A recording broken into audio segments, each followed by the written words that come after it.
All right, here we go. We have a special show, pregame show for the men's national championship. And with us today, we have a special guest with us today for the men's national championship. With us is Luke Hutchinson, who played for Missouri in this tournament back in the day. Luke, how are you? Good. How are you doing? Not too bad so far. We will see how I screw things up. Also with us, as always, is Kaitlyn the Squirrel Eaton. Kaitlyn, how are you? I'm good. That is wonderful to hear. Again, the big question, everyone wonders, who is the dork in the tie? I am Dave Barend. I am the president of College Basketball Times, and we are dedicated to covering all levels of college basketball equally, including Kaitlyn. Tell them. Kaitlyn, this is your cue. I don't ever know what you want me to say. Including wheelchair basketball. There you go. There's one. And you trick me up every time. Every time I say anything, you always go ahead. me. You're gonna get it right. I know it. Women's wheelchair basketball. There you go. And give me one more. D1 basketball. No, men. We cover men. This is the men's tournament. All right, you went 2 for 3 on that one. 2 for 3. We'll take it. Luke had the answers, but that's all right. All right. Okay, so before every show, we try to do a little warm up to get ready. This is a big show. We try to do a little tongue twister to get us going. And Kaitlyn has so far been unable to do any of these. That's okay, because I am confident she will get this one. Are we ready? So what I'll do is I will say it. We'll go to Kaitlyn. We'll go to Luke. Luke is here, so at least one person will get this. I'm very confident. Are we ready to get us warmed up for the big show? Somebody say yes. Okay. Kaitlyn's still going with no. That's all right. All right, here we go. A unique tongue twister. Lollipop, lollipop, oh lolly, lolly, lollipop, lollipop, oh lolly, lolly, lollipop, lollipop, oh lolly, lolly, lolly, lollipop. Lollipop. Kaitlyn's turn. Oh lolly, lolly, lollipop, lollipop, lollipop, oh lolly, lolly, lollipops. As good as it's gonna get. That's the best one yet. You didn't do the. I didn't know that was part of it. That gotta listen to the song. Luke, you're up. Are you ready? Yeah. Lollipop, lollipop, oh lolly, lollipop, lollipop, lollipop, oh lolly, lollipop. There you go, Luke. All right, you missed the line and one of the lollies, but that's okay. Do you have one of these in you? No, it was a little silent, but that's okay. That's all right. I think we're ready. Are we ready? Yep. Okay. All right. So we're going to start again with a fan favorite segment, Squirrel Stats. Squirrel Stats. Kaitlyn is the squirrel. She gives us some stats. Now, before we get going, Kaitlyn, I have some interesting news about your status as the squirrel, because we have been trying to push her not just to be squirrel, but the squirrel. Okay. Turns out there is another squirrel out there. Well, we determined that there were 10 squirrels, but they were mostly animated. But there is a squirrel on the University of Tennessee's football team who goes by Squirrel, just a freshman though. Oh. Squirrel White. But I think, given that you came first, you still deserve the title of the squirrel. Maybe I should meet this guy, huh? I think you should. 2 squirrels get together. That ain't bad. All right. This is a family show, though. That's all right. All right. The squirrel. Today, you're going to talk about a unique stat dealing with mileage and travel. Talk to us about that. All right. Well, fortunately for me here at the University of Illinois, traveling to Whitewater, which is where this tournament's going to be hosted, for those who are unaware, it's pretty close for us, which is, always a good thing when you don't have to travel as far as other teams. So from about where I am to the University of Wisconsin Whitewater, it's about 226 miles, I believe. Excuse me. And it takes us about 3.5 hours. So we do it by bus. It's pretty easy. I don't know how far it is from Mizzou, but it can't possibly be that much farther. What do you think, Luke? It's about 7 to 10. Oh, wow. That's Okay, much farther that's than not I an easy expected. trek. Yeah, the No. best tournaments for me when I was in college were the ones to Illinois and the ones to Wichita, because those were the only ones less than 9. Okay. Oh. Wow. I So mean, I what's guess the impact on you, on an athlete, when you have to travel that far? yeah, I mean, it's tough on the body. I think anyone knows traveling makes you exhausted. Your body gets really tight. You try to sleep on the bus as much as you can, but I don't think many people are very successful at that. So the good thing about nationals for me is that you do get there a couple of days early. Every team gets time on a practice court before we start in on the games. So that kind of helps your body loosen up a bit. Which is super nice. Again, fortunately for Illinois, this tournament isn't too far, so they shouldn't have too much to worry about. But teams like Arizona, UTA, Mizzou's pretty far. I think, those are the Cooney? teams. Cooney, Yeah, CUNY's really Arizona, far. Eastern Alabama. I mean, Washington. basically everyone except for Illinois. Maybe SMSU is not too far. when Cooney had to go to Alabama, they traveled 16 hours by bus. Yeah. That's rough. Been there, done that. Yeah, that's that is rough. Yeah. So I would say that's a little bit of an advantage for obviously Wisconsin Whitewater, Illinois, and any teams not too far away. All right. So there's some squirrel stats for you. Not necessarily assists and rebounds, coming to you with mileage. All right. So now what we're going to do is we are going to go to segment 2, which is what to watch for. And this is bracket style. We got our brackets for this tournament. We're going to break them down. We've got our expert Luke. We got our expert Kaitlyn here to tell us what to watch for in this tournament. So, Luke, let's start with game number 1. Well, we're not sure what the order of the play is, but let's start with SMSU and Edinburgh. What can you tell us? What can you tell us about Edinburgh? Edinburgh's got a pretty small team. They have, I believe, 6 players this year, and they have struggled in most of their games, but I believe that they have beaten CUNY and Eastern Washington. Gotcha. Yeah. For the game against SMSU, I expect SMSU to shoot pretty well and dominate inside the paint. SMU's got an interesting coach. Derek, what's his name? Clinker? I think I might be mispronouncing his last name. He played football for them before he got injured. He's a linebacker. And yeah, he was quite helpful to us with a story that we did on one of his players. But Edinburgh may have my favorite coach. And now that Christina Schwab is no longer coaching in college, I have to get a new favorite, and Coach Glatch might be right towards the top. If for no other reason, he takes my calls. I'm a big fan. And they've got Jeremy Evans. We did a cover story on Jeremy Evans, who's got an incredible story. And maybe it comes down to the coaching. But what are you saying there, Luke? Yeah, I think Coach Glatch is a fantastic coach. The problem for him and his program right now is that he hasn't been able to get any of the top talent to come there. And I don't know why that is. Part of it could be, the fact it could be scholarships. That could be a motivator, though, too. They're being underestimated. They're coming in. So, and talk about travel. You're going from Edinburgh to Wisconsin Whitewater. That's going to be tough. That's right. All right. So let's go ahead.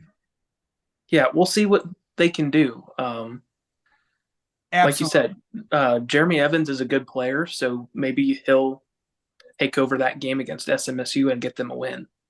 Gotcha. All right, let's move on to the home team, Wisconsin Whitewater and Eastern Washington. I tell you what, I can talk to you a little bit about Eastern Washington. They have a very nice coach as well who helped us out. We did a cover story on Jackson Atwood, who had an entire career essentially with the track and field with wheelchair athletics, and now he's playing for Eastern Washington. But talk to us about Wisconsin Whitewater, Luke. Yeah, so Wisconsin Whitewater typically has a pretty large team. However, this year that's not the case. They only have 6 players, one of which is Jeremy Meyer. And from my understanding, he has been injured for part of this year. And without him, they don't have a legal lineup. So they have had to forfeit some games due to the fact that he couldn't play. So that could be, if he is back from injury, I expect Whitewater to handle Eastern Washington. But if he's not, then Eastern Washington will move on regardless of what the actual score ends up being. I do have a little insider information here from Bring it on. Bring it on. Whitewater. I do know that they have been missing a couple of players, like Luke said, one of them being Jeremy Meyer. Fortunately for Whitewater, they did get another player back who's a 2.0. I do not know his name, unfortunately, but they will at least be going into this tournament with a legal lineup if Jeremy Meyer is not able to play. Good to know. See, good thing we got Kaitlyn here. A little bit more about them. Jeremy Meyer is supposed to be maybe cleared to play Monday. So a couple days before they play, he has not been able to play in quite a few weeks. So it'll be interesting to see if he chooses to push it and play in these games and in this national tournament, or if he's going to try to save himself, because I know he's trying out for the national team. So they have another guy in that team who is on the national team. Talon Jordan. Didn't he play for Team USA? Yeah, see, the guy in the tie knows a couple things. And let me ask you, do you know where you can find a wonderful story about Talon Jordan? collegebasketballtimes.com. Yes, you can. There you go. All right, moving on to the next game. Luke, what's the next game here? Missouri against CUNY. Might Luke have a rooting interest in that game? Absolutely. Go Tigers. All right. What can you tell us about the Tigers? They're another team this year that's got a small squad. They've only got 6 players, maybe 7 actually, because they may have gotten somebody back from injury. But I expect Colin Higgins and Zach Steger to take over this game. I expect Lee Melimick to seal Colin into the paint to get him some easy points. And then on the defensive end, they're pretty strong. Colin's a fantastic defender. He and Lee are both Canadian national team players. And they were both in Tokyo a couple of years ago for the Paralympics. So wow. I expect both of them to have a great game against CUNY. But CUNY has a coach who generally gets double coaching experience because he coaches the men and the women. That's Ryan. Is it Ryan Martin? Am I getting that right? Thank you very much. And they have the Duke of Earl. Great guy who we're doing a cover story on coming up. An amazing story, how he got hurt. Literally a deck fell on top of him. And now he's playing college wheelchair basketball. A story that I'm sure you both are looking forward to. Okay, so there's that. Let's move on to the top of the bracket. And we've got the defending champs, UTA and Auburn. Break it down there, Luke. With UTA, I don't know as much about them this year as I did last year. But like you said, they're the defending champs. The defending champs aren't going to go down lightly. I expect that game against Auburn to be very competitive, with Auburn having a few seniors in Sam Armis, and a couple of others. And Rob Taylor being Team USA's men's coach and him being a fantastic coach there. Luke, do you know where you can find a story about Rob Taylor? collegebasketballtimes.com. Yes, you can. There you go. To add on to this game a little bit, sorry to cut you off there, Luke. I also think UTA will be very interesting because they're the 4 seed coming into this tournament, but I don't think that they've had their full roster at any game that they've played this year. I know Carrington Melendez had to sit out all of last semester. And Lee, is his name Lee? Reed, he's training for the Canadian national team, and so he's been gone for a couple of tournaments training with them. And from my understanding, UTA will have both Reed and Carrington available to play at this national tournament. So it'll be interesting to see what they do coming in as the 4 seed, but coming in full strength, which we haven't seen yet this season. Right. Tough to prepare for. Yeah. All absolutely. Right.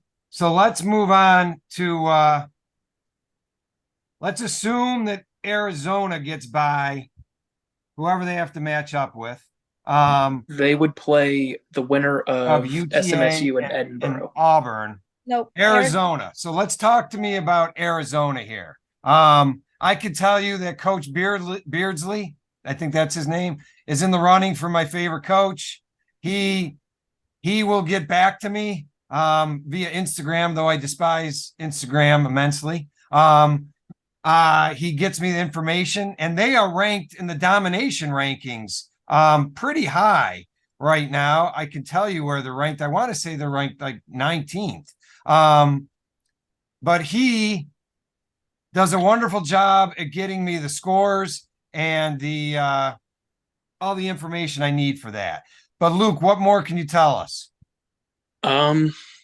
Yes, they are ranked 17th amongst all teams in all of college basketball, men's, women's, all division. Arizona's ranked 17th. You know where you can find the domination rankings? collegebasketballtimes.com. There's a pattern here. All right. Talk to us, Luke. So Arizona, they've got a good team. I don't know necessarily how many additions they've made since I played against them in college a couple of years ago. But Tyrone Griner, I think, is he still there? I think so. Okay.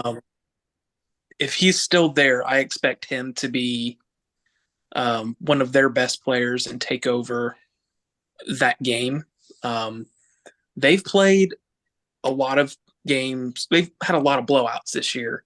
But they've also had a lot of blowouts. They've had so many. They are winning on average. They've are 16-0 on average, 25.98 points. Wow. That is the average margin of victory for this amazing team. Yeah, they're pretty incredible. They're a good team. Yeah. I think they've played Illinois and Alabama both to a couple of close games. Mm-hmm. But outside of that, the games have not been close at all. So I expect them to handle SMSU or Edinburgh, whoever wins that game. Okay. Anything else that you wanted to add there, Kaitlyn? Are we good to go? Yeah, I mean, I just think we're going to see Arizona do the same thing they've been doing all season. They really like their fast break points. They love getting out early and leaking. Some of us call that cherry picking, but they love it and they're good at it. And their players are really good at getting a rebound and just throwing it to whoever has leaked. And so expect teams to have to try to stop that. But, I really see Arizona going pretty far in this tournament. All right. So now let's just assume we've got Illinois and Alabama matching up. Nope. No disrespect. Illinois. What's that? It would be Illinois or Whitewater versus Eastern. Right. But I'm just saying, let's just assume that Illinois gets by them. Alabama gets by Cooney or Mizzou. Now we got Illinois and Alabama matching up.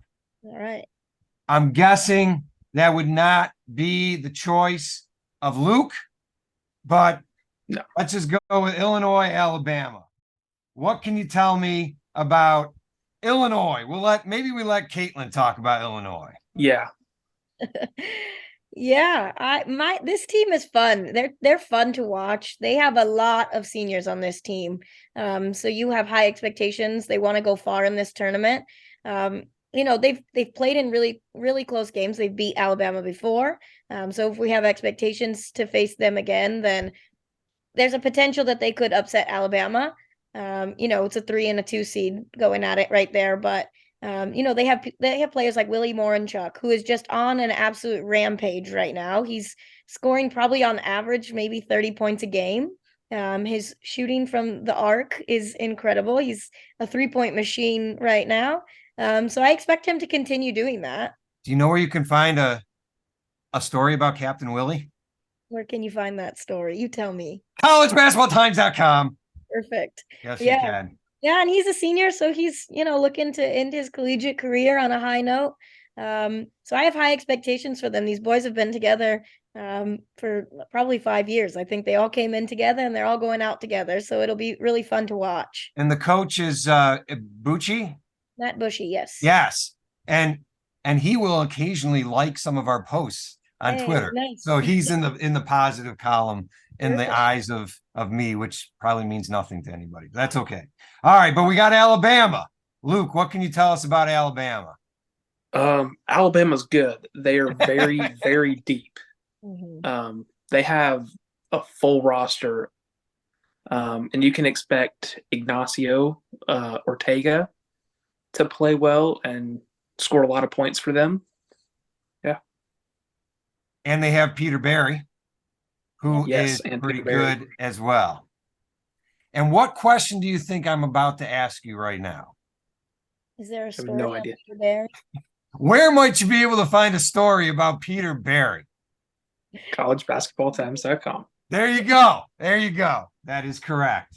All right. So let's put Arizona, match them up against who? If you had to pick, let's go with Illinois for the squirrel there. You got Illinois, Arizona in the finals. What are we looking at?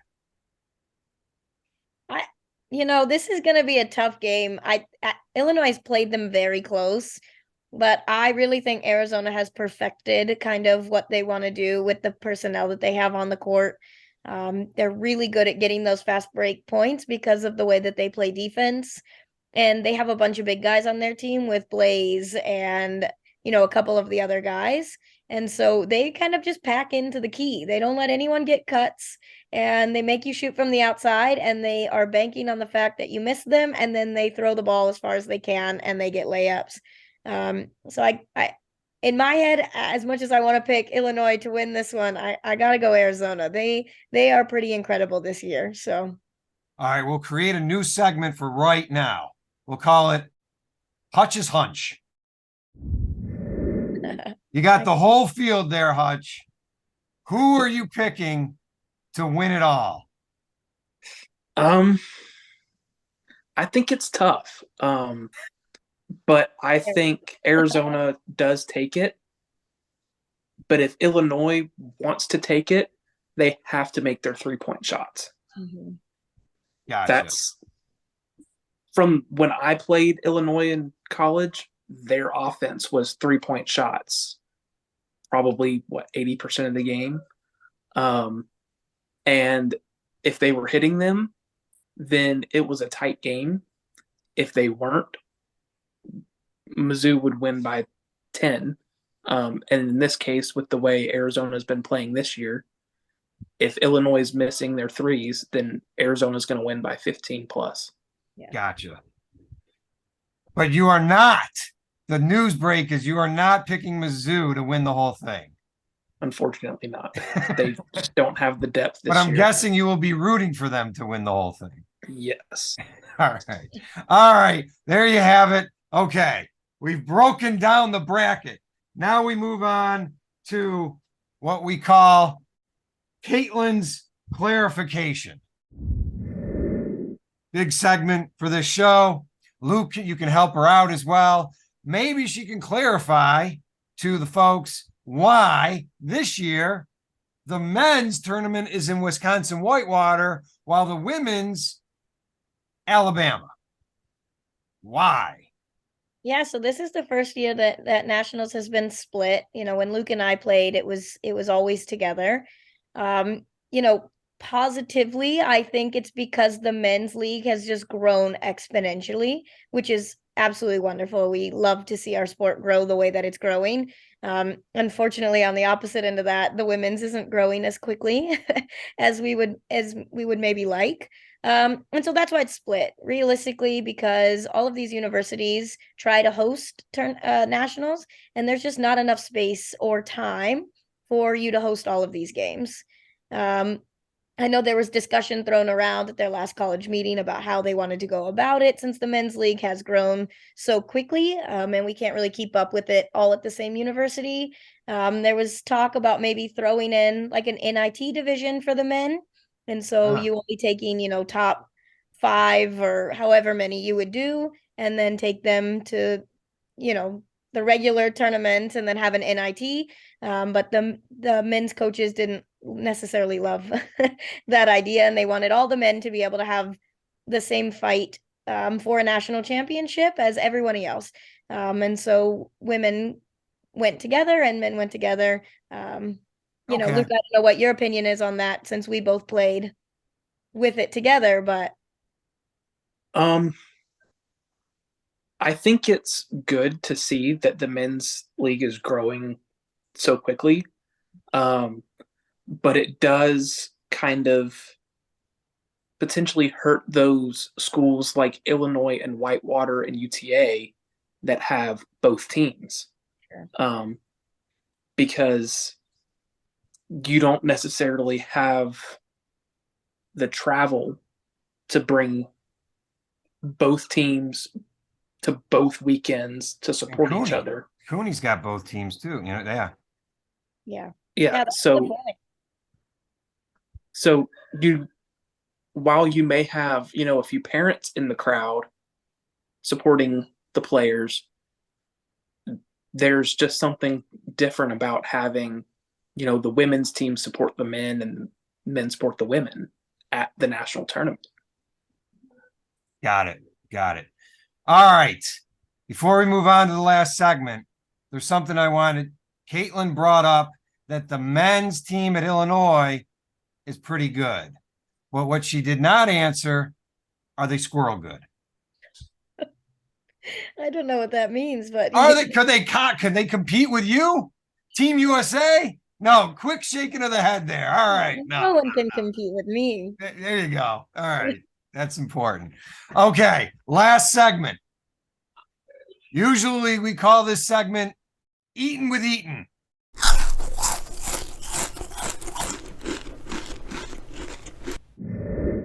Some good munching and belching, where she tells us what is the best food to eat for the upcoming event. But I think we also have to call it Munch with Hunch.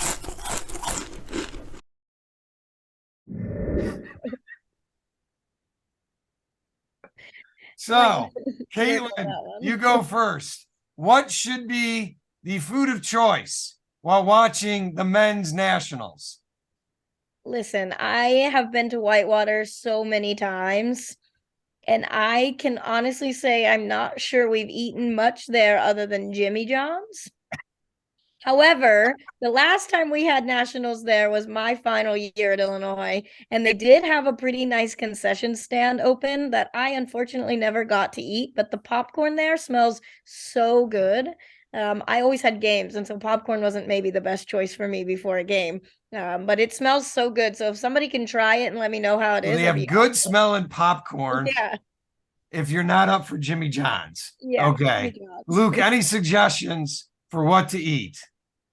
Well, Kaitlyn kind of stole my thunder with the Jimmy John's thing. That's all we eat there. Because we also ate a lot of Jimmy John's, to the point that we were questioning whether Coach Likens had stock in Jimmy John's or not.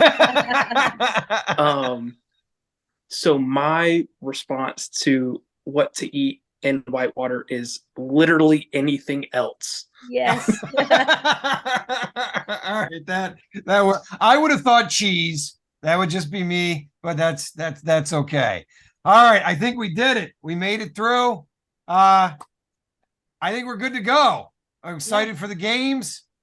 Somebody's rooting for Illinois. Somebody's rooting for Wisconsin Whitewater, and I'm just rooting for internet access that doesn't go out. That would be nice. All right, guys. Thanks so much. Enjoy the games. Thank you.